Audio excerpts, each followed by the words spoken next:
tried filming my favorites about 3 or 4 times, and it just wasn't cutting it for me because one of them, my voice was like going in and out. Another one, the lighting I just didn't like, and then another one, like, I messed up, and then one of the ones, it was like 20 minutes long, which I thought was kind of ridiculous for favorites when people can do it in like 8 minutes, which is what I think that I should be able to do, so, you know, bring that challenge onto myself. But I have some of my favorites here, and I'm really excited to show you them because I didn't really think I'd have that many favorites, to be honest, because I have been cutting back on buying things, as you guys know. But the last thing I bought was like the Skin Sun Care Kit, which I do have like a favorite from there. But besides that, a lot of them are like rediscoveries. But I'm gonna start with the one that's not beauty, and this is just this jacket that I got from Nordstrom's, and it's by the brand Juju or something.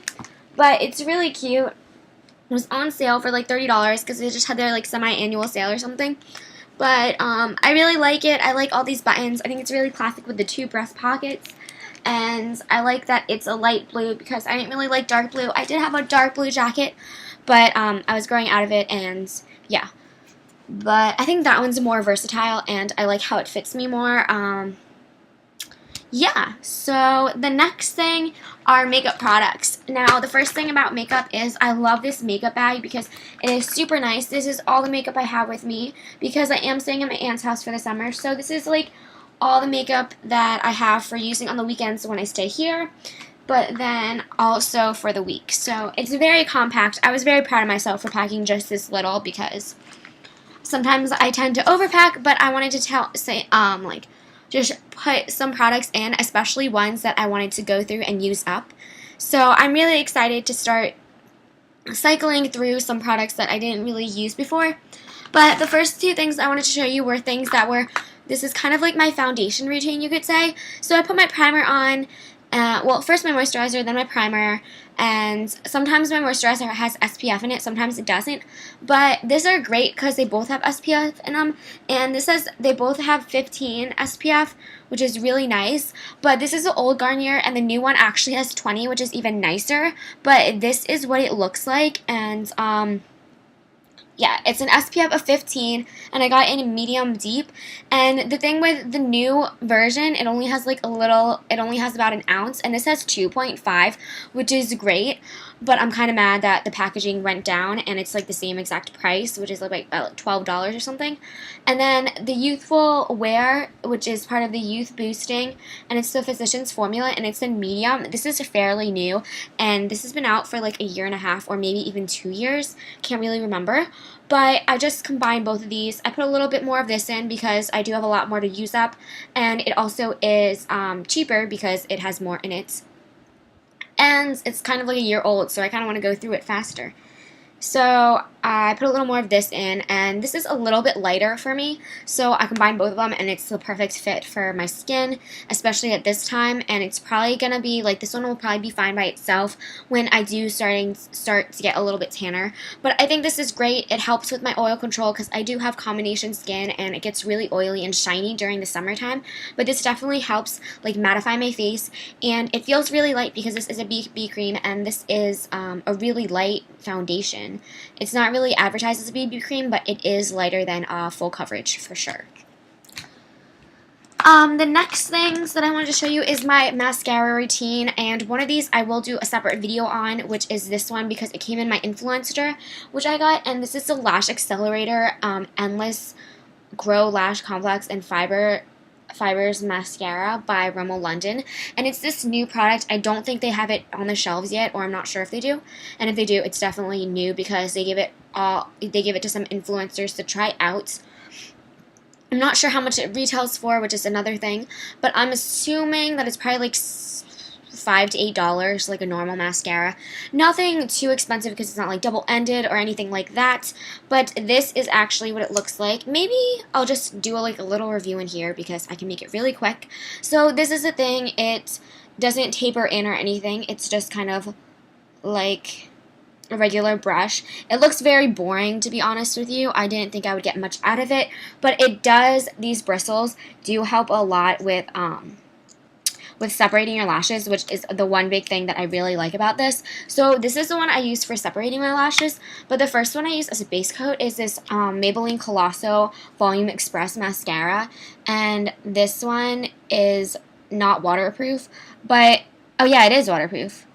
Duh. Okay, so this is waterproof, and I have been using it in the like blistering hot sun, and it hasn't smudged on me, which is really nice. But I like this definitely for the base. And then the second one I go in is this Clinique Legal Elite High Impact Mascara. I don't know why I said Legal Lengths or something, but this is the High Impact Mascara, and this reminds me of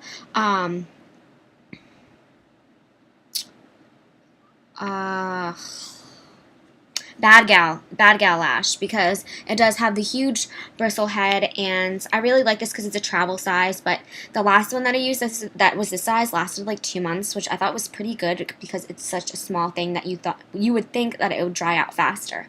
But yeah, it works really well, and this works for volume. So this is a good base coat, and it has a little bit of length too, and it definitely helps me hold my curl. And then this is definitely for volume, and then this last one is for separating so it doesn't get all clumpy because of the volume one. So I've been really liking that combo. Woo! Another one, which is one that I think I mentioned this at my last April favorites, but this is definitely part of my May because I definitely did dig pretty deep into this, as you can see or not see. But there's a huge dent in the middle, and I'm really excited because I love this Olay concealer so much that I picked up 2 more for backup because I know that they're discontinuing this for sure. But it's $2.30, and it's just the eye corrector one. I'm not sure if it's all of the Simply Ageless concealers or if it's just the eye corrector one, but I know for sure that this shade $2.30 is definitely going out of stock or discontinued. But yeah, I really like it for under the eye and for acne, so I use it for basically all of concealing everything. The next thing that I couldn't live without is my makeup finishing spray, and this is by Skindinavia. I did mention this once before, but I do need to probably buy another bottle because I'm about halfway done through this.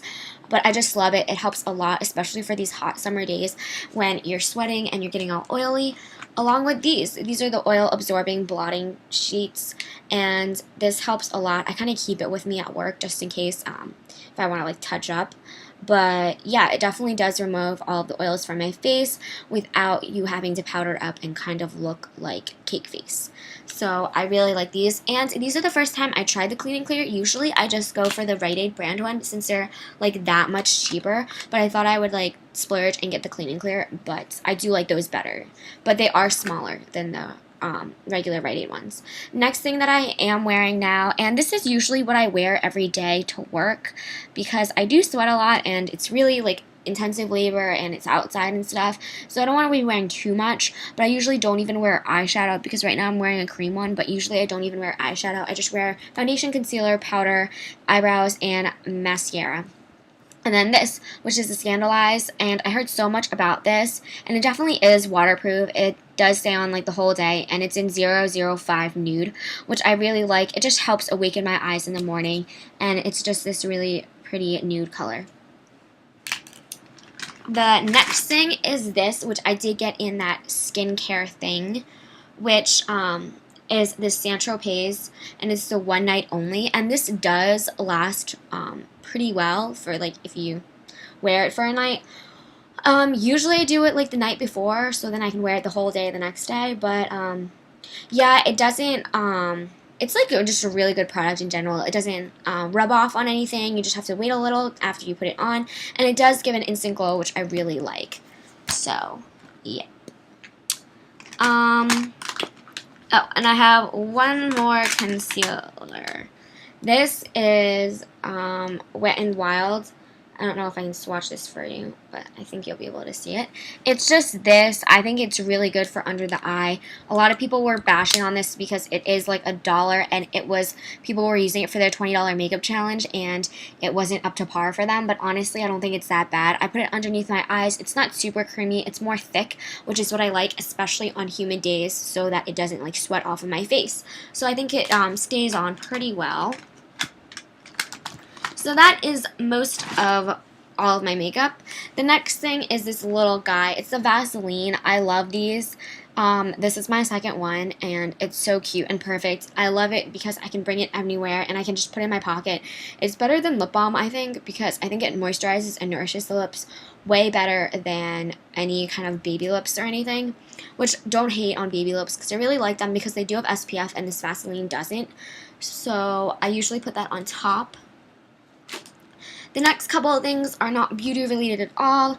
They're just a little bit of skincare and miscellaneous. So the next thing is this Secret. This I got also in an influencer box, and it's Keep It Clear 48 Hour Secret Outlast Completely Clean Clear Gel. Now this is a gel. I usually use the stick one, but this gel is just like this.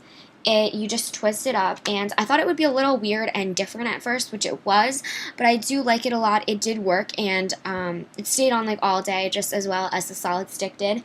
And I think this is a travel size because it's way smaller than the regular full size that I have of the other one. But as you can see, I did go through a lot of it, and I just like this one a lot, and it smells really good too. Skincare, body care, Hawaiian Tropic. This is the Silk Hydration Lotion Sunscreen Broad Spectrum of SPF 12, and this has been talked a lot about this year, but I got this last year, which is why it probably doesn't have that like twisty kind of cool product like outside thing where it had like the twist kind of cream thing, and yeah, so it might look a little different, the packaging, so that's because it was from last year. As you can see, I am going through, like, the bottom of it, if you can see. I am, like, down to here, so that's really good. And this is 12 hours, it says. And I do reapply this, like, twice, and I use this every day, even if I'm not going to be in the sun, just in case, and also for just a lotion, too, in general. Just because I also want to get through this. And I think 12 is great, especially if you're not going to the beach and you're just hanging out outside. Or, yeah, if you're just outside for a little bit. I don't think it's that bad. And reapplying it definitely helps. But the next thing are these multi-bites. And these are, I've never really seen this brand, Vitafusion. But I really like these. They're a little, less dense than the other gummies that I was trying, which were like the one a day, I think, or something. But those were twice as much as this, basically, because this retails for $12. The other one was about $18, $19, and I got these at CVS, and I also used a $5 off, so it was only $8. But I know at Target the other ones are about $15, but just because I had the coupon also encouraged me. And these are 150 count, and the other one are only 100 count. So there's a big difference in that too. But these work just as well, and they're cheaper, so what's not to love? The next kind of food thing are Jolly Rancher hard candies. Now, I've been, like, snacking on these like crazy. I know it's probably bad, but I have, like, 3 or 4 a day, and I just, like, go through them basically like candy. And I just like having something, you know, just something that's not a ton of calories, but also something that's not just, like, water. But water has been my favorite, too, for this month. The next thing are bows, which I really like these. These are super cute. I did show these probably in another video, but I've been going back on the bow trend, and I can't wait to make my own. Hopefully I'll have time sometime soon, but I'm not sure. I'm just hoping. And the last thing is a book, because I have not been reading lately, and I thought I should, and I bought this book all the way in January. So I finally got to reading it, which I'm really happy for, because it's The Tipping Point, and I'm on like about page 50, and there's like roughly 300 pages, so I'm pretty far into it, I'd say, and it's how little things can make a big difference. And this is by Malcolm Gladwell, which is a really good author, and he's very well known, but this is about how an idea, trend, or social behavior crosses a threshold and tips and then spreads like wildfire. So this is about the tipping kind of the tipping point phenomenon, and it's like when something gets so popular or famous that it just like goes off, kind of like Uggs or something that's like trending and everybody wants them, or like Crocs at some time, but and like Sperry's, you know. So it's just interesting, and it has a lot of like good statistics and also stories that I didn't know in history that were like before my time. And yeah, so I think that's a really good read. It's not even a heavy read at all. I just like picking it up whenever, and it has different sections, so you don't have to read a whole entire chapter, because there is only like 3 or 4 parts to the entire book. So that is, I think, oh wait, I have 2 face products. Okay, so this one is the Clinique Moisture Surge Intense Skin Fortifying Hydrator. So gel cream hydrant Fortifant. I don't know if I read that in a different language. But this is just a really thin moisturizer. It's definitely way thin than a thick creamy lotion, so it definitely does seem a little watered down, but I don't mind that because it's really light and a little does go a long way. So this will be lasting me a while, which I'm really excited for because it is really small compared to the lotion that I normally use, which is just this Clean and Clear one, which I'm getting down to the bottom. I'm probably like here at least. So I'm really excited to finish this up because I'm kind of getting bored, which is why I'm going on to this. And then this Green Apple Peel Sensitive is just this mask. It smells kind of weird. I think all of the Juice Beauty things, even though they're organic, and I like that, but they do smell a little odd because they're like organic. But yeah, I've been really loving this. I'm trying to use it like once or twice a week, but it's kind of been hard because I've been all over the place. I've been really busy lately. So that is all the stuff I have for you guys. I hope you enjoyed this video and that if you saw any products you like, that you can just try them out, or if you have any suggestions, just tell me. And I think that is about it. I'll see you guys later. Bye.